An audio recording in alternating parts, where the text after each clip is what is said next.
নমস্কার বন্ধুরা, শাস্ত্র অন্বেষণ ইউটিউব চ্যানেলে আপনাদের সকলকে স্বাগত। আজকে আমরা জানব ব্রাহ্মণকে দর্শন করার ফল।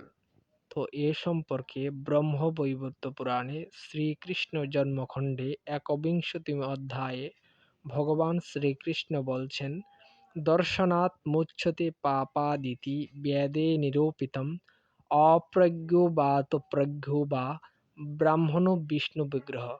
অর্থাৎ, হে তাত, বেদে বর্ণিত আছে যে পাপী ব্যক্তি ব্রাহ্মণের দর্শন মাত্র পাপ হইতে নিষ্কৃতি লাভ করে।